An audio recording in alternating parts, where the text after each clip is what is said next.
Hello, and welcome back to another episode review of Thunderbolt Fantasy. It's the finale this week, and ooh boy, it was good. I'm actually going to leave my closing thoughts as a season for the whole in its own video, which should be up later this week. I know the season just ended, but I want more. More Thunderbolt Fantasy. Please, Orobuchi-san. I'm just saying, I want news on a Thunderbolt Fantasy Season 3 movie, but nothing has been announced yet. I'm pretty sure there was a tease at the end of Season 2 that the movie was in production. We didn't get anything like this at the end of this season, so I hope one is coming sooner rather than later. Hey, and before I begin the review, since you're here, consider giving the video a like or maybe subscribing. I'd greatly appreciate that. Okay, so Wan's forces, both from the Phoenix Light Palace and the Order of the Divine Swarm, are smashing every leaf portal they could find when Azabelfer's demon minions start attacking them, and they are slightly overpowered by them. We have a nice callback to the last episode with the vengeful father who joined the Order to get revenge for the death of his son, and he says something like, "Remember how I said I would kill you 10 times over? Well, I want you to fight to the death 10 times for me." And then he dies. And then that soldier emotionally gets all charged up and just runs into battle. Meanwhile, Wan is facing off against Zhao Junlin herself. He summons the Sorcerer's Sword Index and selects a powerful blade, one that he can't quite handle. So he selects another sword, one that he can handle, but is maybe weaker, because it really does nothing against Zhao Junlin's demonic magic. But Wan's all boasting like, well, if that one didn't work, let me try one of the other 35 swords that now I control. And he summons this flaming fire sword. Oh, it is badass, but the sheer force of it kind of starts lighting Wan on fire himself. Yeah, it seems that it takes a particular kind of person to wield one of the holy swords from the Sword Index. Maybe it's just because Shang has a high amount of chi in his body. Because, remember, he can manipulate a wooden sword to be stronger than a blade made out of metal. But granted, he only used the Sword Index once in Season 1. So maybe he would have less trouble with the fire sword, but who knows. So Xinghai bursts into the prison and confronts Shang in the box, saying, "I don't know how you pulled this off, but what are you planning to do next?" And I'm just sitting there like, come on, Neko bitch. You know Shang isn't a master planner. That's more Lin's department here. And speaking about Lin, he then walks into the room with 2 leaf portals.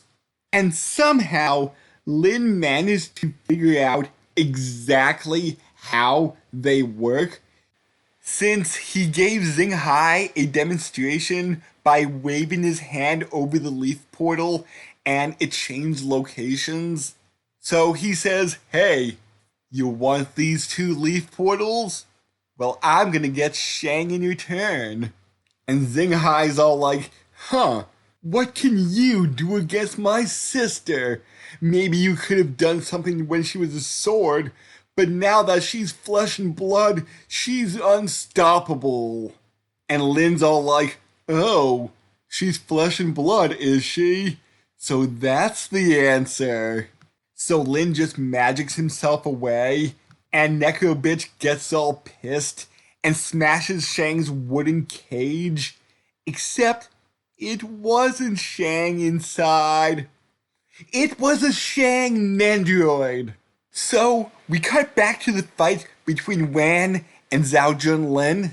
Wan is still burning and putting up a half decent fight, but Zhao Junlin seems to be winning. All of a sudden, Shang enters the battle. Zhao Junlin is all pissed and starts whipping boulders at Shang, and he just slices through them. And then she scoops up a big pillar and just heaves it at Shang. Shang is totally calm, just holds his sword out in front of him and splits the pillar in half. That is a wooden sword, remember? You can hear it thunk as he sheaths it. So maybe Shang's super chi has something to do with him being chosen to wield the Sorcerer's Sword Index. Maybe even if he tried the other 35 of them, Wan couldn't find a sword to take down Zhao Junlin. So they both rush in, start attacking her, and their teamwork seems to be winning, seems to be keeping her off balance. Shang rushes in and is just about to stab her when she's like, okay, stab away. Because she's set up her soul transference magic again, so that if she would die, 7 blasphemous deaths would be reborn in a new body. And Shang's all like, welp, you got us there. Although she may be a powerful demon, she has a weakness. She has a body now, so she could eventually get worn down. So they decide to fight her until she's exhausted and then trap her in the void dimension. So then they go back to fighting, and it is a bloody, violent battle. Definitely one of the best fights this season. Suddenly, something catches her eye. It's a leaf portal that Wan and his crew missed. She just starts taunting them, saying once she uses it, they won't be able to track her down for a while. So she wins. And then Lin shows up and he's all like, hey, seems like you guys are having a little bit of trouble. How about I bring out a friend? And then Lin summons Psycho Monk. So then Lu Zhenji just dashes right at Zhao Junlin and stabs her with the sword that used to house her soul. And she gets absorbed back in to 7 blasphemous deaths. And he's all like, oh, my princess, you're finally home. We can finally be together now. And she is very pissed now that she's a sword again. So now that his side of the bargain is done, it's time for Lin to uphold his. Lin promised Psycho Monk a place where he and his beloved would never be bothered. As long as he gets this, he promises never to intrude again. So Lin sends him to deep space. That just seems so random and unexpected. I paused the episode for about a minute and just was all like, wait, What just happened?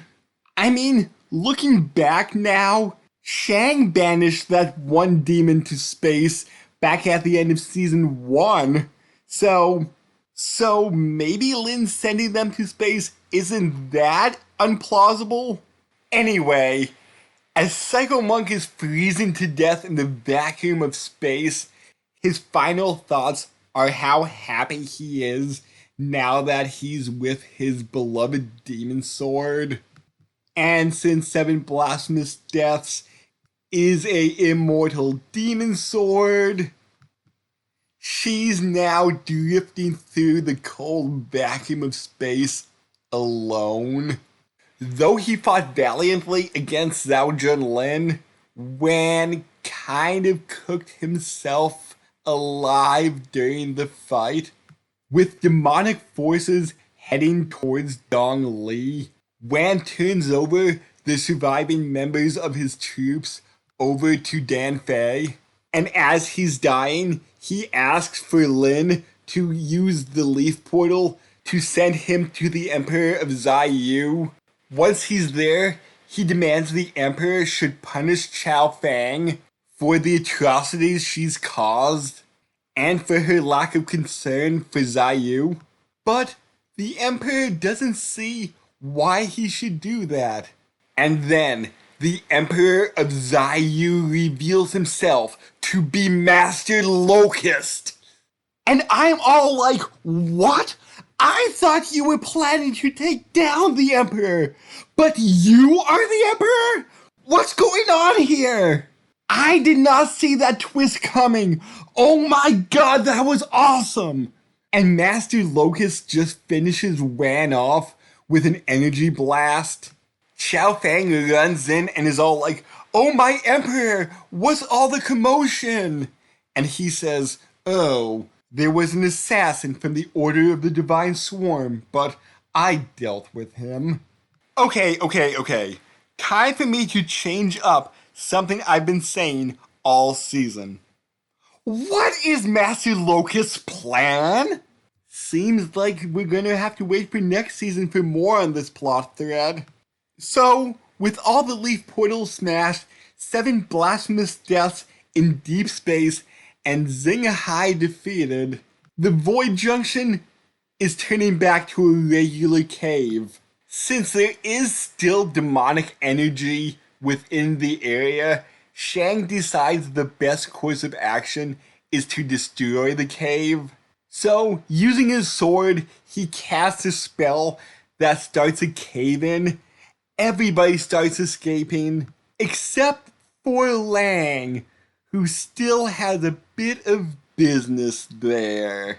He runs back into Seven Sins Tower to find Xinghai waiting for him. Isabel first says he's not surprised Lang returned.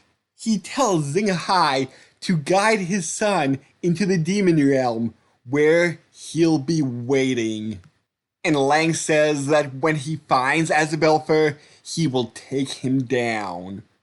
So, the seeds of Season 4 have been planted. What will bloom from them? Well, we'll find out in hopefully less than 2 years when Season 4 comes out. I applaud Gen Orobuchi for an awesome season, and I can't wait for Season 4.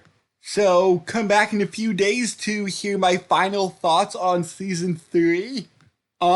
Be sure to check out other stuff we do here on Reckless Amoeba Productions, like our currently running Nier Automata playthrough and our Boku no Hero Academia reviews.